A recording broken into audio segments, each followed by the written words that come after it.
Hello guys, welcome to Viva Classes. I hope you like my videos. If you like my videos, please like, share, subscribe and support our channel. आज हम लोग class 11 chapter 8 sequence and series की miscellaneous exercise के question number 7 to question number 12 जो कि new syllabus के हिसाब से है उसे अपलोड करने जा रहे हैं। हम आप लोगों की हेल्प के लिए दोनों तरीके की वीडियोस अपलोड कर रहे हैं जिससे भी आपको क्लैरिटी हो, जो हमारा ओल्ड मेथड था वो भी और स्मार्ट बोर्ड, तो जो आपको बेस्ट लगे। सिर्फ आपको एक काम करना है, वीडियो की बजाय आप चैनल को सर्च करके प्लेलिस्ट में जाइए। प्लेलिस्ट 11th क्लास की पूरी बनी हुई है, उसी प्लेलिस्ट में सीक्वेंस वाइज आपको चैप्टर मिल जाएंगे। आप प्लीज़ वहाँ से सर्च करेंगे तो आपको बहुत कन्वीनियंट होगा, राइट। चलिए देखते हैं क्वेश्चन नंबर 7। काफ़ी अच्छा क्वेश्चन है एग्जामिनेशन पर्सपेक्टिव से। वैसे तो मिसलेनियस एक्सरसाइज एग्जाम के पर्सपेक्टिव से इंपॉर्टेंट ही होती है, राइट, लेकिन ये क्वेश्चन भी बहुत अच्छा है। क्या कहता है, let S be the sum, P the product and R be the sum of reciprocal of n terms. Prove that P square R की power n is equal to S की पावर n. सबसे पहले prove करने के लिए हमें ये P, R और S कैलकुलेट करने पड़ेंगे। तो S को उसने कहा है सम ऑफ n टर्म्स। तो जब हमें ये ना बता रखा हो कि टर्म्स में R ग्रेटर है या लेस देन 1 है, तो हमेशा ग्रेटर देन 1 वाला फॉर्मूला लगाते हैं। और सम का फॉर्मूला होता है A R की पावर n-1 अपॉन में R-1, राइट। जब हमने s कैलकुलेट कर ही लिया है तो Sn कैलकुलेट बड़े आराम से हो सकता है, तो यहीं पर Sn कैलकुलेट कर देते हैं। ये हमारी राइट साइड कैलकुलेट हो जाएगी। तो Sn का मतलब होगा इन सब की पावर n कर दीजिए, तो ये हो गया a की पावर n, ये हो गया r-1 होल की पावर n और ये हो गया r-1 की पावर n। चलिए हमारी राइट साइड तो ऑलरेडी तैयार है, right, but left hand side के लिए पहले p और r निकालना पड़ेगा। तो p के लिए उसने क्या कहा है, p the product of n terms, यानी p is equal to a1 into A2 into A3 dash dash dash a की पावर सॉरी an। अब देखिए A1 का मतलब तो A हो गया, ये कितना हो गया AR, ये हो गया AR स्क्वायर इंटू में AR की पावर n-1, राइट। अब देखिए जो A है वो कितनी बार इंटू हो रहा है, n टाइम्स, तो हम इसे क्या लिख सकते हैं, A की पावर होल स्क्वायर लिख सकते हैं, बिल्कुल।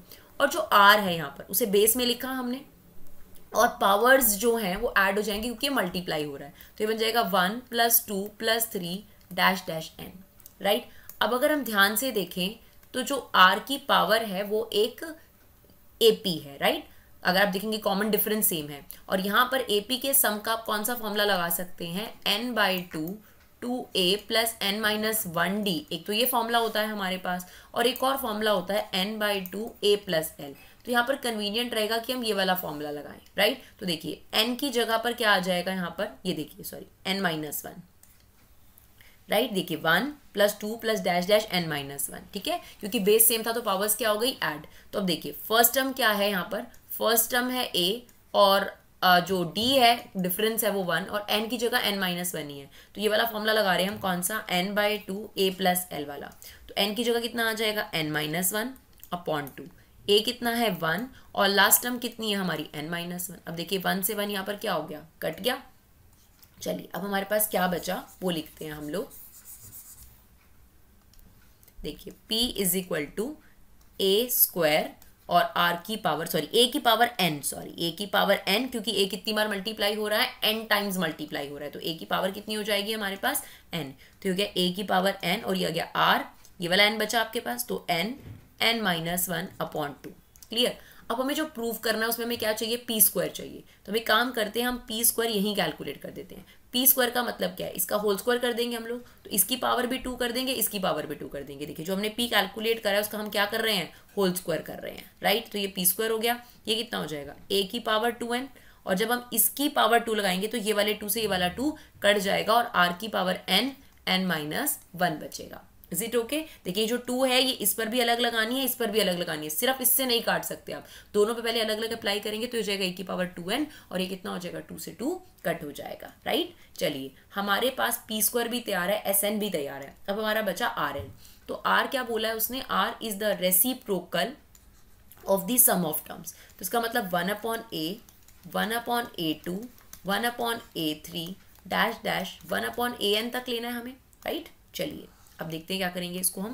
तो ये हमारा आ गया 1/a, ये आ गया 1/ar, ये आ गया 1/ar² डैश डैश 1/ar की पावर n-1। नाउ यहाँ पर भी सम का फॉर्मूला लगेगा, और सम का फॉर्मूला कौन सा लगेगा, सबसे पहले तो इसमें आपके पास फर्स्ट टर्म क्या है, फर्स्ट टर्म है 1/a और कॉमन रेशो कैसे निकलेगी, second term divided by first term, तो दिस इज 1/ar इनटू में जब आप इसे डिनोमिनेटर में लिखेंगे उससे बेटर है इसका रेसिप्रोकल कर दीजिए, तो a से a कट जाएगा तो कॉमन रेशो कितनी आ गई 1/r जो कि लेस देन 1 होती है, तो सम का कौन सा फॉर्मूला लगेगा, a 1 माइनस r की पावर n 1 माइनस r, यही वाला फॉर्मूला लगेगा। तो ये वाला फॉर्मूला हम यहाँ पर अप्लाई कर देते हैं, राइट। चलिए अब ये वाला फॉर्मूला लगा देते हैं यहाँ पर, r इज इक्वल टू सबकी पावर, सॉरी ये हो जाएगा a की जगह पर क्या है यहाँ पर देखिए, a की जगह पर 1/a है, तो ये हो जाएगा 1/a 1 माइनस r क्या है यहाँ पर 1/r है, अपॉन में 1 माइनस 1/r। थोड़ा सिंप्लीफाई से कर लेते हैं, ये 1/a है 1 माइनस 1 की पावर n करो, कुछ भी करो 1 ही होता है, r की पावर n हो गया। ये नीचे जो है आप एलसीएम ले लीजिए, तो नीचे आपके पास एलसीएम आ गया और ये आ गया r माइनस 1, राइट। सिमिलरली हम न्यूमरेटर में भी एलसीएम ले लेते हैं, तो ये कितना आ जाएगा r की पावर n और ये हो जाएगा r की पावर n माइनस 1, जो डिनोमिनेटर है उसका रेसिप्रोकल कर दीजिए। क्लियर। अब देखिए हमारे पास r तैयार हो चुका है, r हमारे पास है 1/a r की पावर n माइनस 1 r की पावर n इनटू में r/r माइनस 1। अब हमें r की पावर भी क्या चाहिए, देखिए क्वेश्चन में देखिए r की पावर n चाहिए, तो हम काम करते हैं r की पावर n भी कैलकुलेट कर देते हैं। तो यहाँ पर r की पावर n का मतलब क्या है, सब पर होल की पावर n लगाना, तो चलिए सब पर होल की पावर n लगा देते हैं। 1 की पावर n क्या होगी 1, a की पावर n क्या होगी लाइक दिस, और अगर हम इस टर्म की पावर n लगाएंगे तो ये हो जाएगा r की पावर n माइनस 1 की पावर n, सेम इसकी पावर n की पावर n लगाएंगे तो क्या हो जाएगा n², ये हो जाएगा r की पावर n और ये हो जाएगा r माइनस 1 की पावर n। तो अब हमारे पास rn भी तैयार है। अब हमें क्या करना था, हमारी जो लेफ्ट हैंड साइड है वो है p² इनटू में rn, राइट। तो हमारे पास p² क्या है और rn क्या है, तो चलिए p² ले लेते हैं। हमारे पास p² ये रहा हमारे पास, ये देखिए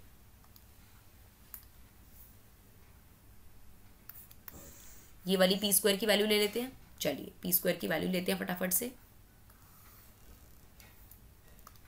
दैट इज a की पावर 2n और r की पावर n माइनस 1, राइट। और rn आपके पास ये रहा पूरा का पूरा, तो एज इट इज इसे लिख दीजिए 1/a की power n rn minus 1 whole की पावर n, ये हो गया rn², ये है r की power n, this is r minus 1 whole की पावर n, राइट। अब देखिए इन दोनों का बेस सेम है, ये देखिए इन दोनों का बेस सेम है, तो पावर सब्ट्रैक्ट हो जाएगी यहाँ पर, तो चलिए पावर सब्ट्रैक्ट कर देते हैं। तो a की पावर 2n माइनस n, अच्छा ये कितना हो गया आपके पास r, n से अंदर इंटू कर देंगे तो जाएगा n² माइनस n, ये बचा rn माइनस 1 होल की पावर n, ये है rn², यह r की पावर n r माइनस 1। तो अभी हमने एक ही चीज़ सिंप्लीफाई करी है, बस a की पावर 2n, बाकी सब कुछ एज इट इज लिख दिया। अब ये क्या बचा, a की पावर n बचा। अच्छा इसे हम ऐसे लिख सकते हैं r की पावर n² अपॉन r की पावर n, क्योंकि बेस सेम होता है तो डिवाइड होता है और तभी पावर सब्ट्रैक्ट होती है, तो हमने इसे अलग अलग लिख दिया। नाउ दिस इज, अब देखिए अब यहाँ पे कटिंग हो जाएगी थोड़ी सी, ये देखिए ये इससे कट गया, ये इससे कट गया, तो आपके पास जो लेफ्ट हैंड साइड है वो अब क्या बची, p² r की पावर n क्या बचा, तो a की पावर n दिख रहा है हमें, r की पावर n माइनस 1 होल की पावर n दिख रहा है, और डिनोमिनेटर में r माइनस 1 होल n दिख रहा है। और राइट हैंड साइड हमने पहले ही कैलकुलेट कर दी थी, राइट हैंड साइड थी s की पावर n, वो बिल्कुल यही आ रही है जो हमारी लेफ्ट हैंड साइड है। ये देखिए a की पावर n r की power n minus 1 whole n, तो देखिए ये ऑलरेडी आपके पास यही आ रहा है। तो हमने यहाँ पर देख लिया कि ये दोनों साइड जो हैं वो एकदम इक्वल आ रही है, तो इसका मतलब left hand side is equal to right hand side, right. चलिए देखते हैं क्वेश्चन नंबर 8। चलिए क्वेश्चन नंबर 8 देखते हैं। क्वेश्चन नंबर 8 में कहता है ABCD are in GP, prove that these 3 terms are in GP।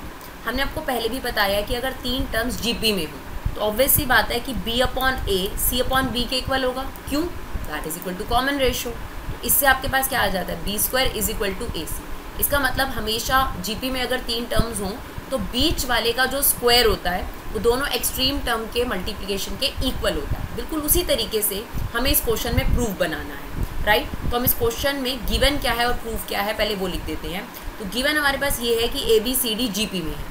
अगर ये GP में है तो A का मतलब A है, B का मतलब AR है, सी का मतलब ए आर स्क्वायर है और डी का मतलब ए आर क्यूब है, राइट। और अगर प्रूफ की बात करी जाए तो प्रूफ दैट हम खुद बनाएंगे। ये 3 टर्म्स आपको जीपी में प्रूफ करनी है। इसका मतलब जो आपके पास बीच की टर्म है उसका होल स्क्वायर बाकी जो एक्सट्रीम टर्म्स हैं उनके मल्टीप्लिकेशन के क्या होगा, इक्वल।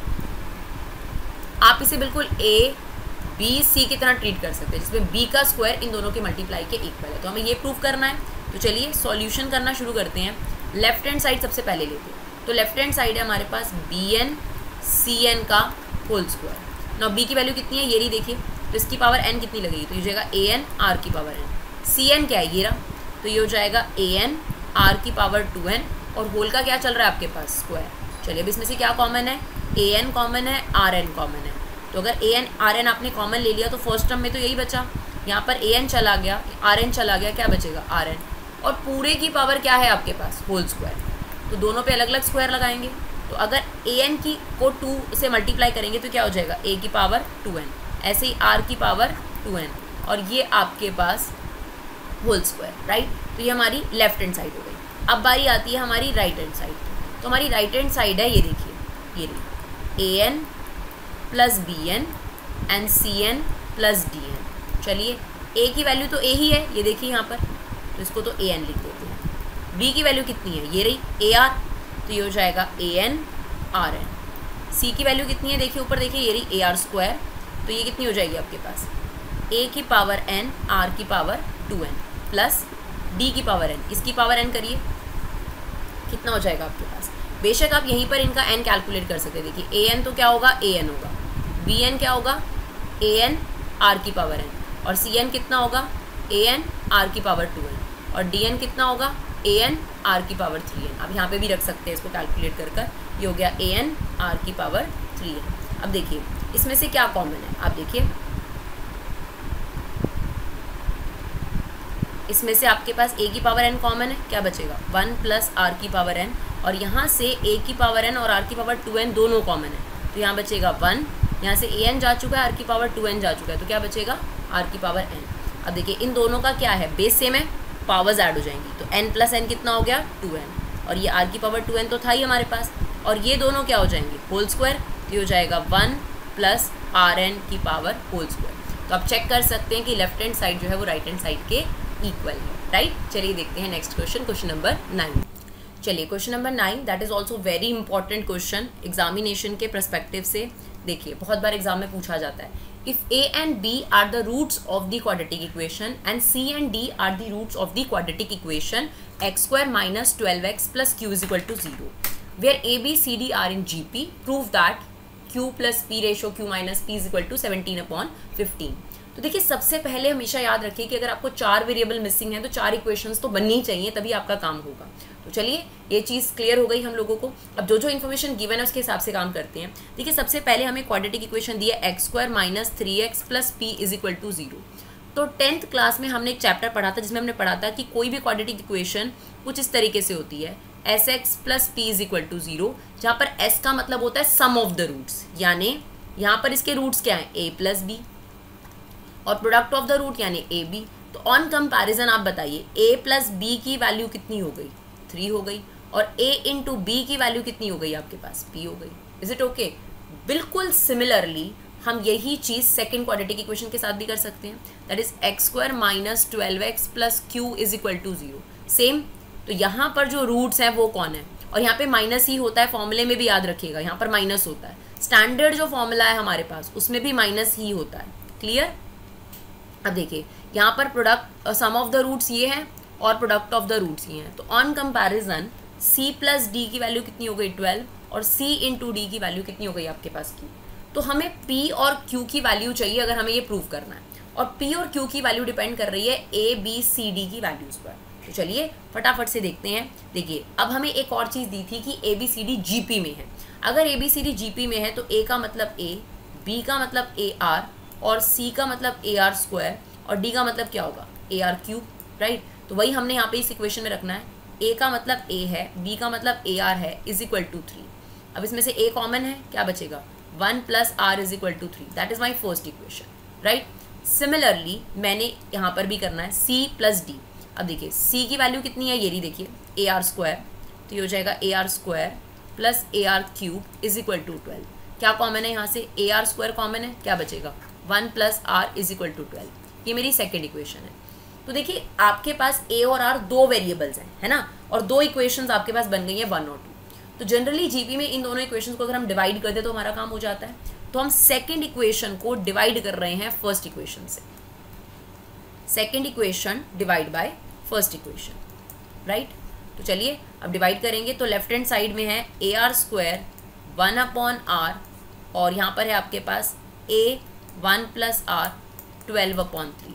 तो ये इससे कट गया, ये इससे कट गया, दैट इज 4। तो इसका मतलब R square is equal to 4। Now R square है, क्या हम इसे 2 का स्क्वायर लिख सकते हैं? तो आर की वैल्यू कितनी आ गई हमारे पास, 2 आ गई। एक बार हमें आर की वैल्यू पता चल गई, अब हमें किसकी वैल्यू चाहिए, ए की वैल्यू चाहिए। तो ठीक है, इस फर्स्ट इक्वेशन में हम रख रहे हैं, देखिए 1 प्लस 2 इज इक्वल टू 3। तो ये 3 वहाँ जाके डिवाइड हो जाएगा, तो ए की वैल्यू कितनी आ गई, 1 आ गई। अगर ए की वैल्यू आ गई तो ए बी सी डी सबकी वैल्यूज आ जाएंगी। तो ए की वैल्यू 1 है, बी की वैल्यू क्या है, ए इंटू आर, यानी 1 इंटू 2 कितना हो जाएगा 2। सी की वैल्यू क्या होगी, आप डायरेक्ट भी कर सकते हैं, A B C D GP में अगर तो आर से मल्टीप्लाई कर देते हैं। तो अगर हम इसे 2 से मल्टीप्लाई करेंगे 4 और इसे 2 से मल्टीप्लाई करेंगे तो 8। तो हमारे पास ए बी सी डी की वैल्यू आ गई। अब हमें बेसिकली क्या करना है, पी और क्यू की वैल्यू निकालनी। तो जो पी था वो ए इंटू बी है, तो मतलब कितना आ गया 2, और जो क्यू है वो सी इंटू डी है, यानी ये कितना आ गया 32, राइट। अब हमारा काम बड़े आराम से हो जाएगा। हमें क्या करना था, हमारी लेफ्ट हैंड साइड है Q plus P upon Q minus P. Now इसका मतलब हो गया 32 प्लस 2 अपॉन 32 माइनस 2। ये कितना हो गया आपके पास 34 अपॉन 30। हम इसे 2 के टेबल से कट करेंगे तो कितना आ जाएगा 17:15। तो हमसे क्वेश्चन में क्या कहा गया था, इनकी रेशो निकालने को ही कही थी। चलिए देखते हैं नेक्स्ट क्वेश्चन। चलिए क्वेश्चन नंबर 10 क्या कहता है, the ratio of arithmetic mean and geometric mean of A and B is m ratio n। Show that कि a रेशो b ये है, राइट। हमने पहले भी क्वेश्चन करा था जिसमें सिर्फ रेशो ही गिवन थी और ए और बी का रेशो निकालना था। तो वहां पर हमने जो कंसेप्ट यूज करा था दैट इज कॉम्पोनेंटो एंड डिविडेंडो। यहाँ पर भी आपको कॉम्पोनेंटो डिविडेंडो इस्तेमाल करना पड़ता है। तो कॉम्पोनेंटो डिविडेंडो क्या होता है, जो न्यूमरेटर होता है उसे ऊपर भी लिख देते हैं और नीचे भी लिख देते हैं, और डिनोमिनेटर को ऊपर प्लस और नीचे क्या कर दिया जाता है माइनस। ऐसा आपको बोथ साइड करना पड़ता है। इससे क्या होता है कि रेशो अपने आप सिंप्लीफाई होती होती आपको आंसर प्रोवाइड कर देती है, राइट। तो अभी हमें दे रखा है कि अर्थमेटिक मीन और ज्योमेट्रिक मीन ए और बी का इज m रेशो n। तो अर्थमेटिक मीन और ज्योमेट्रिक मीन का रेशो आपको क्या दे रखा है, a upon B, sorry m ratio n, right. तो अर्थमेटिक मीन क्या होता है, a plus B divide by 2 दो नंबर्स में, और ज्योमेट्रिक मीन क्या होता है root A B. Now this is denominator ना, तो डिनोमिनेटर को ही रेसिप्रोकल करना पड़ता है। तो नीचे हमने 1 ले लिया, राइट। तो ये हो जाएगा a plus B divide by 2, reciprocal हो गया आपका सिर्फ denominator m ratio n, clear. अब क्या होगा हमारे पास, ये बन गया a प्लस बी अपॉन 2। हम इसे रूट बी और रूट ए अलग अलग लिख सकते हैं, बिल्कुल लिख सकते हैं। अब यहाँ पर हम अप्लाई कर देंगे कॉम्पोनेंडो एंड डिविडेंडो। और कॉम्पोनेंडो डिविडेंडो क्या कहता है कि जो न्यूमरेटर है यानी a प्लस बी, उसे हम पहले बोथ साइड लिख देंगे, a प्लस बी ऊपर भी और नीचे भी, और जो डिनोमिनेटर है अब ऊपर प्लस और नीचे माइनस। सेम आपने राइट साइड पे करना है, न्यूमरेटर को ऊपर भी लिखा नीचे भी लिखा, और डिनोमिनेटर को ऊपर प्लस नीचे माइनस। अब अगर हम ध्यान से देखें तो ये फॉर्मूला बन रहा है, इसे हम रूट ए का स्क्वायर रूट बी का स्क्वायर, और ये तो रूट 2ab है ही है। तो ये हमें यहीं से आइडिया हुआ था कि यहाँ पर एक्स स्क्वायर आपके पास रूट ए होना चाहिए। सेम यहाँ पर हम इसे रूट ए का स्क्वायर रूट बी का square minus 2 root a 2 root B लिख सकते हैं। Now this is m plus n upon m minus n। तो ये आपके पास फॉर्मूला जो है ये बंद हो जाएगा root A plus root B का होल स्क्वायर, और ये हो जाएगा root A minus root B का whole square. Now this is m plus n upon में m माइनस n। अब देखिए जो इनका इंडिविजुअल स्क्वायर है, क्या हम उसे होल स्क्वायर लगा सकते हैं? बिल्कुल, आपने ये प्रॉपर्टी भी पढ़ी है एक्सपोनेंट्स में कि आप इसे होल स्क्वायर लगा सकते हैं। अब जो ये होल स्क्वायर है ये चला गया लेफ्ट साइड से राइट साइड पर, तो राइट साइड पे जाएगा तो स्क्वायर रूट बन जाता है, राइट। हमेशा याद रखेंगे जो पावर है वो उल्टी हो जाती है, 2 है तो 1/2 हो जाएगी, और 1/2 का मतलब क्या होता है कि यहाँ पर रूट लग गया आपके पास। अभी देखिए अभी भी हमारे पास a अपॉन बी नहीं आया। अब इसका मतलब ये है कि अभी फिर से हमें क्या लगाना पड़ेगा, कॉम्पोनेंडो डिविडेंडो। तो फिर से हम यहाँ पर कॉम्पोनेंडो डिविडेंडो अप्लाई कर रहे हैं। ध्यान से देखेंगे, अप्लाइंग कॉम्पोनेंडो डिविडेंडो, ये स्टेटमेंट जरूर मेंशन करनी है आपने। तो उसमें क्या होता है, न्यूमरेटर एज इट इज ऊपर और नीचे लिख दिया जाता है। अब डिनोमिनेटर को ऊपर हम ऐड कर रहे हैं, नीचे माइनस कर रहे हैं। जब माइनस करेंगे तो ये माइनस का हो जाएगा और ये प्लस का। जैसा आप लेफ्ट साइड पे करते हैं राइट साइड पे भी आपको सेम करना पड़ता है। तो ये आपका न्यूमरेटर है, ये मैंने ऊपर भी लिख दिया नीचे भी, और जो डिनोमिनेटर है वो ऊपर प्लस और नीचे क्या कर दिया, माइनस कर दिया, राइट। नाउ रूट बी से रूट बी कट गया, रूट ए से रूट ए कट गया। अब यहाँ पर क्या बचा हमारे पास बचा 2 root a 2 root b is equal to root m plus n plus root m minus n whole upon में root m plus n minus root m minus n. Now 2 से 2 कट गया। अब हमारे पास काफ़ी हद तक हमारा काम हो चुका है। यहाँ पे रूट ए अपॉन रूट बी की रेशो आई है, हमें क्या चाहिए, ए और बी का रेशो। तो हम क्या कर देंगे, स्क्वायरिंग बोथ साइड कर देंगे। बस इतना ज़रूर याद रखिए कि कभी भी दो नंबर्स के बीच में प्लस हो तो जो स्क्वायर होता है उसमें ऐसे नहीं होता x square plus Y square, ये नहीं होता। वहाँ पर होल स्क्वायर की आइडेंटिटी बनी हुई है आपके पास स्पेसिफिकली। यही चीज़ राइट साइड पर ही स्टूडेंट्स गलत करते हैं सबसे ज़्यादा, राइट। तो चलिए हमने स्क्वायरिंग बोथ साइड करी, तो रूट ए का स्क्वायर कितना हो जाएगा, ए, और रूट बी का स्क्वायर बी। लेकिन यहां पर जब स्क्वायरिंग होगी तो वो होल स्क्वायर फॉर्म में होगी, ऐसे, राइट। और ऐसा नहीं होता कि आप डायरेक्ट इनके स्क्वायर कर देंगे, वो बिल्कुल गलत है, क्योंकि जब प्लस या माइनस दो टर्म्स के बीच में होता है तो आइडेंटिटी ओपन होती है। तो यहाँ पर आपके पास आइडेंटिटी ओपन होगी ए स्क्वायर। तो जब हम इसका स्क्वायर करेंगे तो ये हो जाएगा m plus n, b square ये हो जाएगा m minus n plus 2 a b, right. Same denominator में a square plus b square minus 2 a b, clear.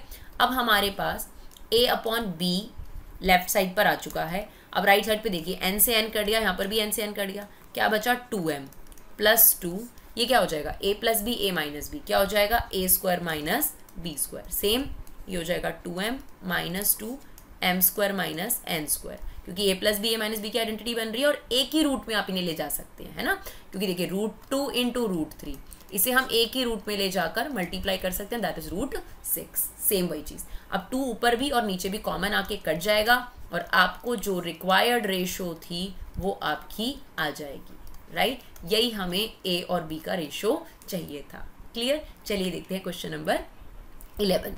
चलिए क्वेश्चन नंबर 11 जैसा क्वेश्चन हम पहले भी एक्सरसाइज में कर चुके हैं, ये भी एग्जामिनेशन पर्सपेक्टिव से इंपॉर्टेंट है। आप कहोगे मैम सारे इंपॉर्टेंट क्वेश्चन कह रहे हो, बट डियर ये सभी के सभी एग्जाम्स में पूछे जाते हैं, तभी आप लोगों को इंपॉर्टेंट बता रहे हैं।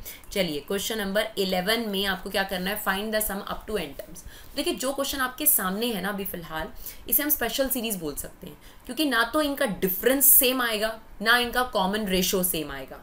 तो इसका मतलब ये एपी भी नहीं है अभी और फिलहाल जीपी भी नहीं है, तो इनके साथ कुछ स्टेप फॉर्मेशन करनी पड़ती है और उसके बाद ये जीपी फॉर्मेट जो है वो लेते हैं। तो क्या स्टेप्स हैं, इसे हम सबसे पहले एसएन लिखते हैं, क्योंकि हमें सम निकालना है। ऊपर क्वेश्चन में लिखा है कि आपको सम निकालना है, राइट। तो चलिए अभी फिलहाल हम सम का कोई फॉर्मूला नहीं लगा सकते, क्योंकि ना ये एपी है ना ये जीपी। अब डिफरेंस निकाल के देखिए, 55 में से 550 और 555 में से 55 माइनस करेंगे तो 500, लेकिन जब आप कॉमन रेशो निकालेंगे तो भी सेम नहीं आएगा। तो इसका मतलब अभी फिलहाल यहाँ एपी और जीपी नहीं लग सकती। तो इसके लिए कुछ स्टेप्स लेने हैं। आपने क्या करना है, जो कॉमन नंबर है 5 यहाँ से कॉमन ले लीजिए, ये हो जाएगा 1, ये हो जाएगा 11, ये हो जाएगा 111 डैश डैश डैश, राइट। उसके बाद हमें क्या करना है, 5 अपॉन 9 इंटू 9, इसको 9 से क्या करना है, मल्टीप्लाई कर सकते हैं हम ऐसे कैंसिल आउट इफेक्ट के लिए, बिल्कुल कर सकते हैं।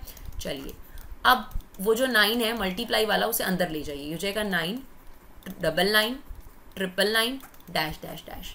अब देखिए जो ये 9 है, ये 5/9 एज इट इज़, ये जो 9 है इसे हम 10 - 1 लिख सकते हैं, बिल्कुल लिख सकते हैं। और जो 99 है उसे 100 - 1 और जो 999 है उसे 1000 - 1, राइट, डैश डैश डैश।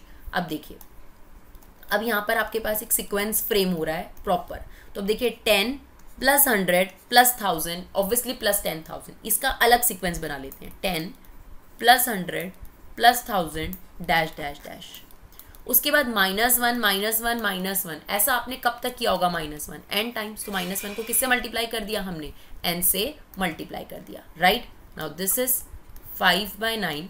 अब जो सीक्वेंस आपके सामने है, आप ध्यान देंगे तो ये सीक्वेंस 100% आपके पास जीपी है, जिसमें फर्स्ट टर्म की वैल्यू है 10 और कॉमन रेशियो कैसे निकलेगी, 100 divided by 10 that is also 10। तो क्योंकि ये ग्रेटर देन 1 है तो सम का कौन सा फॉर्मूला लगेगा, a r की पावर n-1 r-1। तो चलिए फटाफट लगाते हैं। a की वैल्यू है 10, r की पावर n-1 और r-1, तो 10-1 माइनस n। तो हमारा Sn का फॉर्मूला आ गया, सॉरी वैल्यू आ गई 5/9। दिस इज 10/9, 10 की पावर n-1 माइनस n।